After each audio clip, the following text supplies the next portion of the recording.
symbolic interaction, a very important component in this marriage and family course, as it has a lot to do with what? Gender identity, how we define ourselves in relation to other people. So to begin, let me ask a couple of questions. Are we free? Now, this is an important philosophical question that has been asked through the centuries. People like Socrates, Aristotle have asked this question. Are we truly free? Or are we subject to external forces? So the next question.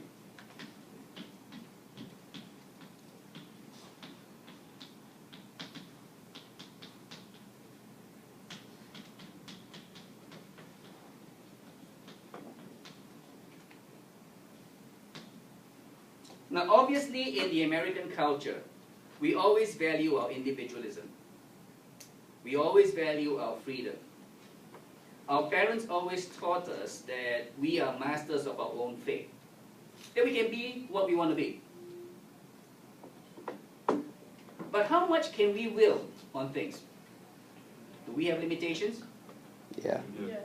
So we do have limitations. Okay, assuming we have limitations, we can make some assumption. Number one, we all have a limited what? Lifespan. We are all subject to the laws of gravity. As much as we want to fly, we can't. And if we try, we may have what? Adverse effects on this. Okay? And of course, we want to stay forever young. We are also what? Subject to aging. Okay? So we can say that yes, we are subject to external forces, but how much does it influence us? So let's make the analogy here. What's the difference between a marionette and a hand puppet?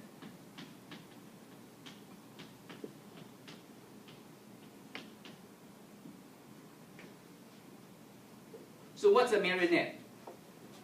Something that, or a puppet that has strings and has people telling them what to do. So the strings, so we're talking about that scene External from The forces. Sound of Music. Yeah. Okay, high on the hill, there's a lonely goat. Is that how it works? Yeah. And that famous scene, correct? And you know, ironically, those puppets are still around in Universal Studios. They're still there. I've seen it. Okay, so we know marionettes are actually controlled by what? External forces. Our movements are all controlled by from outside. Now, what's the difference? What's a hand puppet then? You're inside it. Inside. Working it.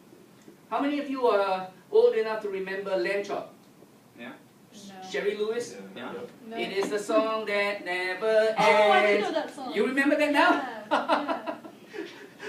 You see, I activate certain things. Now, what's the difference between this now? What's a hand puppet then? Where's the movement from? Where does it originate? Internal. Internal. From within. Okay. So which one are we? Good question here. We're both. Both correct in many ways. Oh, I usually like to have another analogy here. Let's say, think of us like a fish in a fishbowl.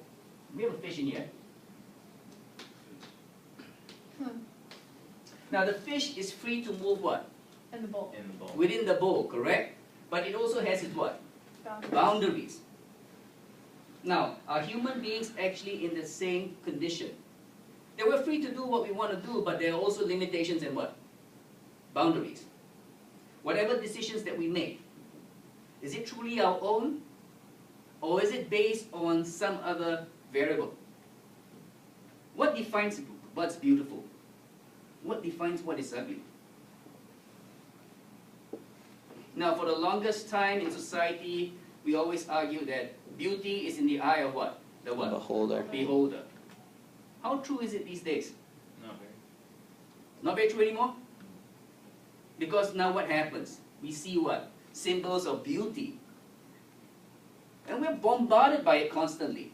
Magazines, advertisements, the Hollywood culture. Is it not true? Mm-hmm. Okay?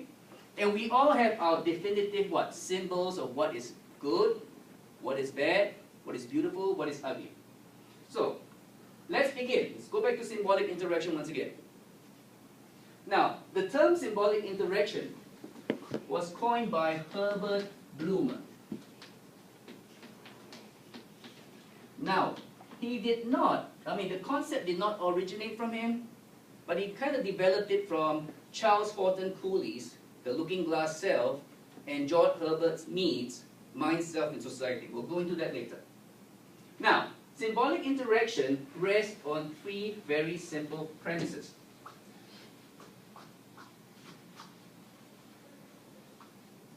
So we're looking at three simple premises.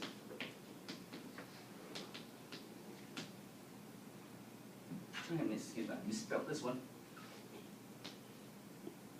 Okay. First one. Human beings see the world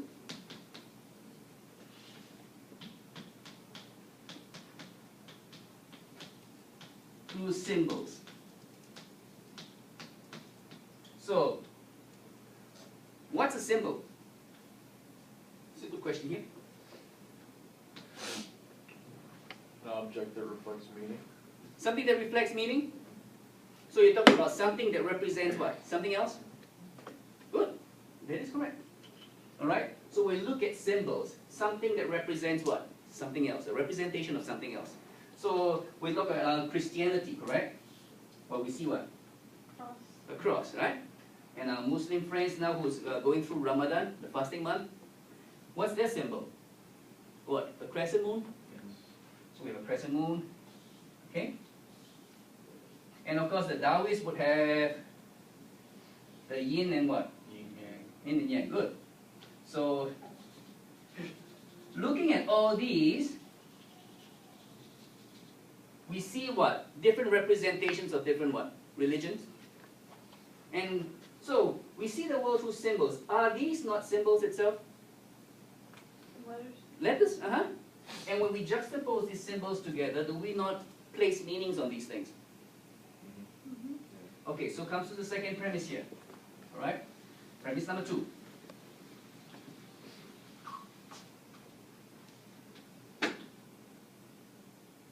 So human beings attach meanings to symbols. Hang on, let me move once I'm done.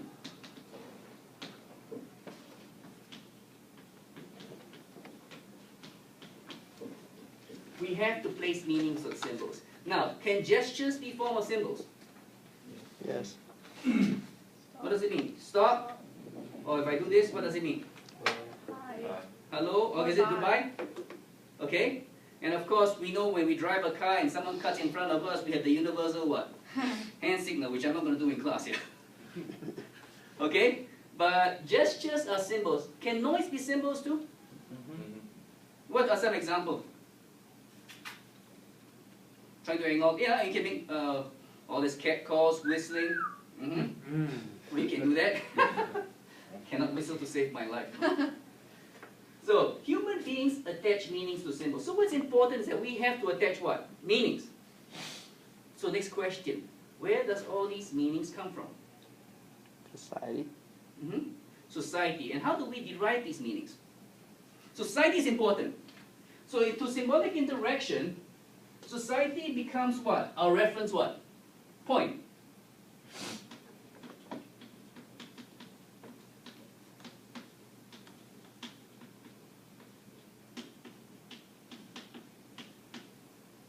Correct? So what are symbols? What are some symbols that we see that would demarcate someone who is successful economically? Money. Money, Nice cars. nice cars, Houses. big houses, mansions, How they dress. how they dress. Would the neighborhood too be a symbolic demarcation of your wealth, power, and maybe in prestige? Club memberships. So it's interesting to see how people could place their club memberships on their, what do you call, windows, those rear, rear windows. Club membership. What else can you see? How about Highland Park High School? high school from a very affluent what? Neighborhood. Because why? The only opportunity you can go to those schools means what? You actually what? Live within the what? District. The district. So you can see, all right? These are things that we place. And we put, basically, society becomes this reference point. So, where do we get these meanings? All right? Human beings derive these meanings through what? Interaction. So interaction is what? Extremely what? Important. Important, okay?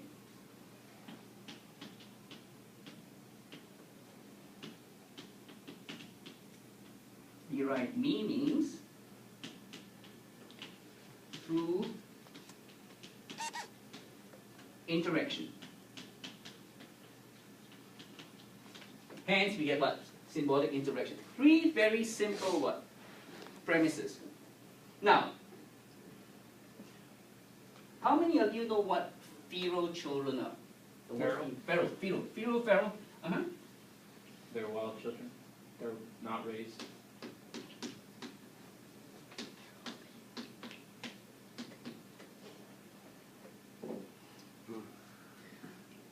Now in India, farmers, like the 1930s, farmers had a problem with what? Wolves attacking their flock, their livestock. So they decided, the villagers decided to one day what? Wait in ambush to attack the wolves. And too much to their surprise, they actually saw what? Two children. Two girls. Mala, I can't remember their names exactly, but they do exist. Two Indian girls running on their what? All fours. And not only were they running on their fours, they were actually keeping up with the what? With the wolves themselves. And they actually had this howl that wolves make. Now, were they as developed as the other 8-year-olds? No. No? No, definitely not. And they lived relatively what? Short lives. Now, that story became an inspiration for a book by Rudyard Kipling.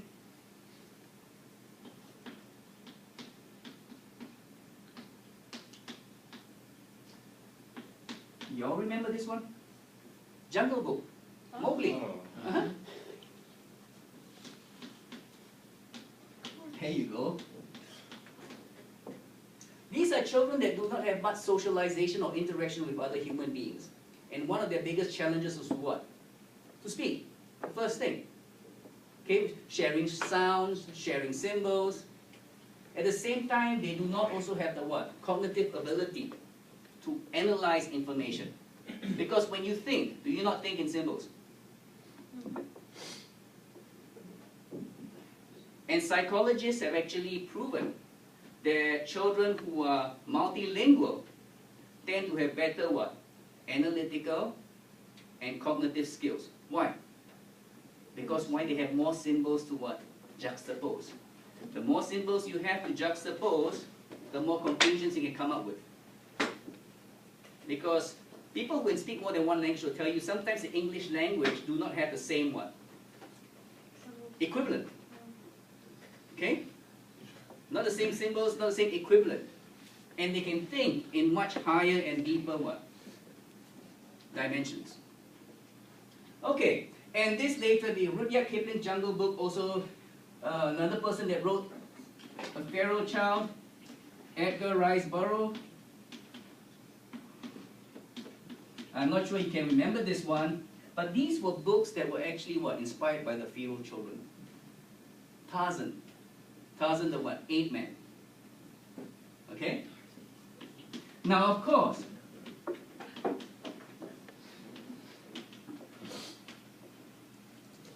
both Mowgli and Tarzan had a hard time what? Adjusting, and eventually what? Went back to the wild.